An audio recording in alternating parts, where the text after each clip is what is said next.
l'heure du Koudoum, l'émission qui vous donne toutes les informations concernant la fête de la Bissa ici dans cette ville mythique de Grand Bassam.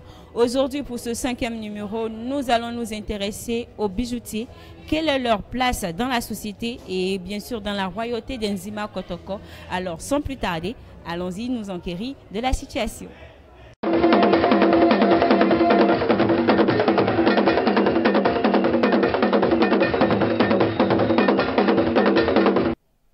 Nous sommes avec M. Noné Ange. Il est spécialiste des cultures et traditions ivoiriennes. Avec lui, aujourd'hui, nous allons plus nous intéresser aux bijoutiers de la cour royale d'Enzima Kotoko. Bonjour M. Noné, merci pour votre présence et d'avoir accepté notre invitation. Merci beaucoup. Le merci vous revient de m'avoir convié à ce partage, ce moment de partage. Alors, dites-nous, quelle est la place des bijoutiers dans la cour royale d'Enzima Kotoko? La place d'un bijoutier, en général, il faut situer cette place-là dans le cadre de la culture Akan. Dans le cadre de la culture Akan, la société est bipartite. Il y a la noblesse, de façon générale, et il y a la société. La noblesse, donc, est constituée de la cour royale, de la famille royale et de la notabilité. Et il y a la société qui, comme vous le savez, est organisée en famille, donc en 7 familles.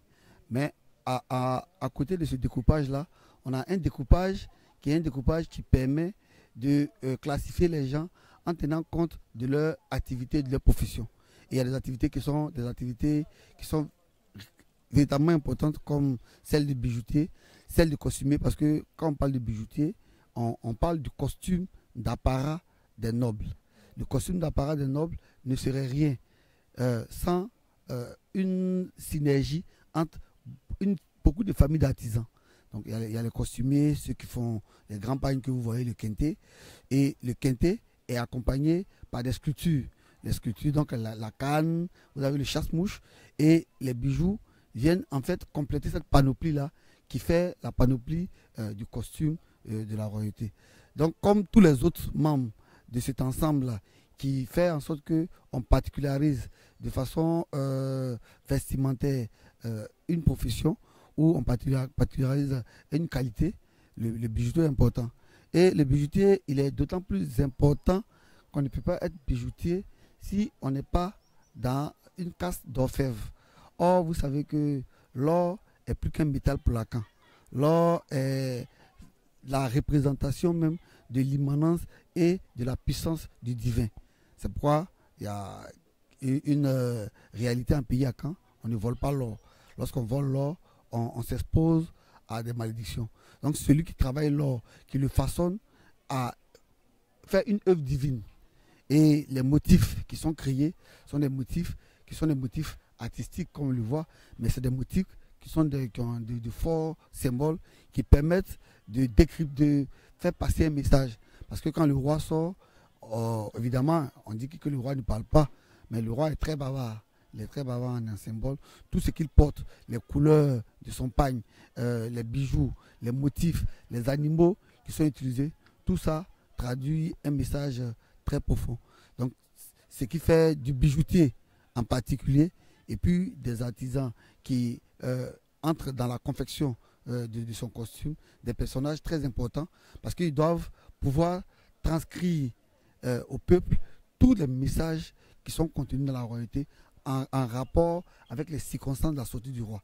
Chaque circonstance de la sortie du roi, de sa notabilité, est particulière. Il faut donc, à travers ces bijoux qu'on va leur porter, il faut transmettre ce message qui est un peu la thématique qui est développée au cours d'une sortie. Alors, est-ce à dire que tous les bijoutiers ne font pas partie de la cour royale?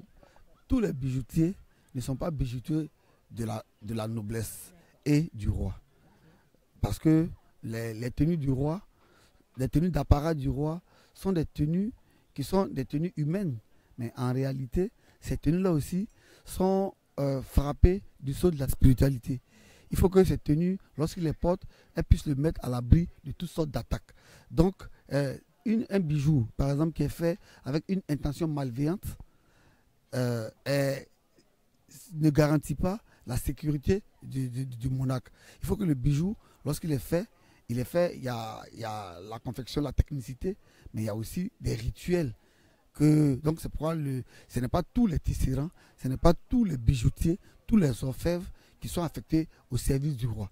Et en général, aujourd'hui, ces réalités ne se vivent plus trop, mais en général, le roi a une cour d'artisans et d'artistes qui ne font que des costumes, parce que le roi ne doit pas être mélangé au peuple.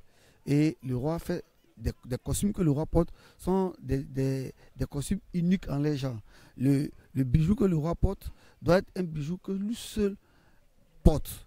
Or, si son orfèvre, son bijoutier et en même temps le bijoutier du village, vous verrez que par déformation professionnelle, il peut reproduire consciemment ou inconsciemment le même bijou. Donc pour garder l'exclusivité des œuvres que le roi porte, il faut donc lui affecter à la cour un bijoutier qui est un costumier, qui est chargé de ce que ça se fait la main, en tenant compte des règles de l'art en la matière, mais aussi en tenant compte de certains rituels. Il ne faut pas que le bijou soit la porte d'entrée à une malédiction, parce que le roi doit être vraiment très propre pour transmettre cette propriété-là, cette spiritualité, cette pureté à tout le royaume. Donc, un bijoutier lambda ne peut pas se transformer en bijoutier de la cour royale? Non. Dans le principe, non.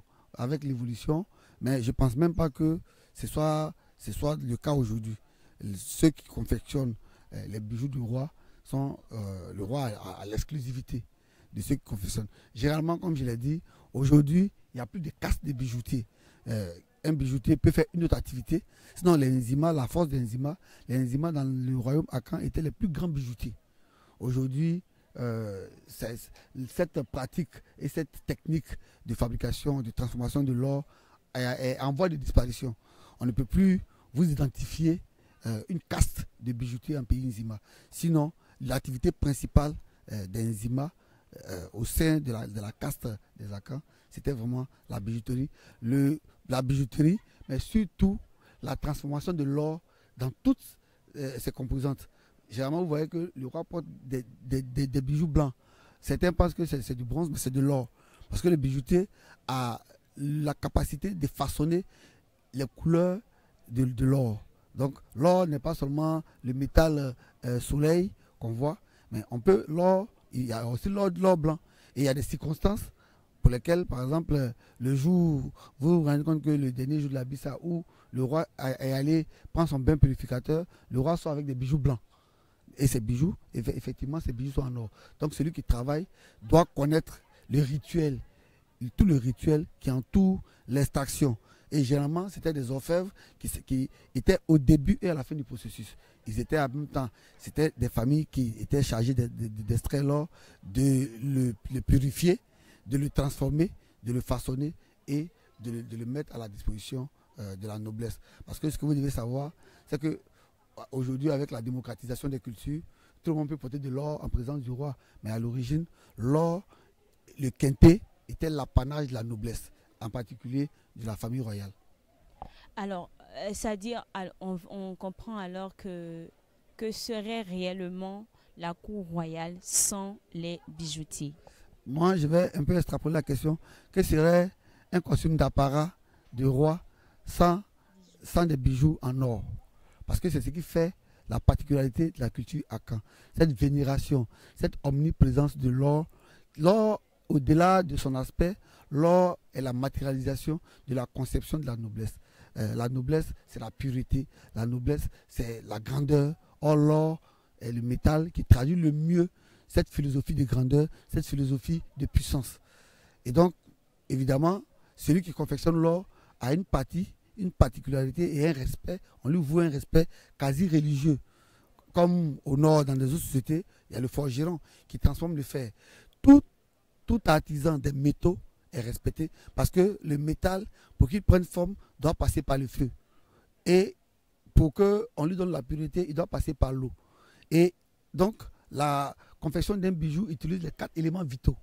On va utiliser l'air.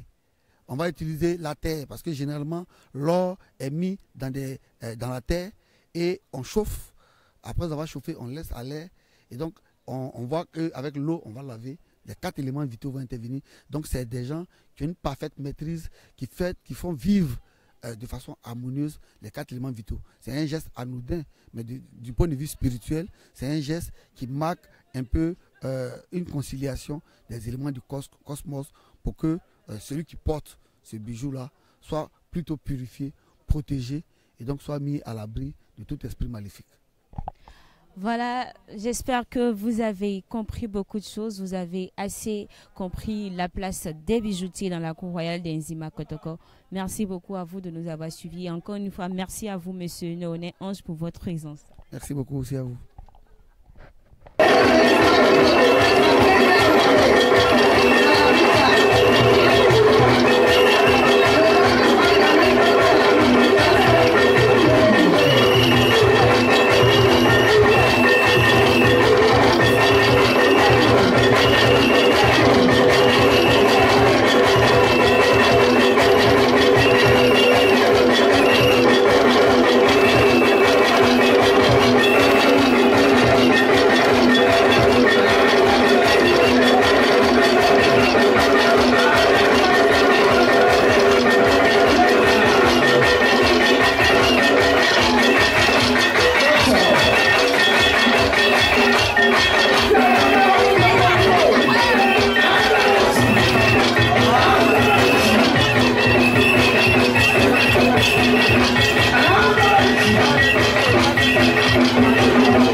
Une journée tout aussi chaude que les précédentes.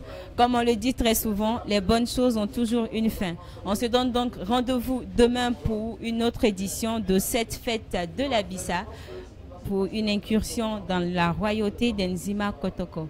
Prochain rendez-vous demain. Restez toujours connectés sur bassamnews.com.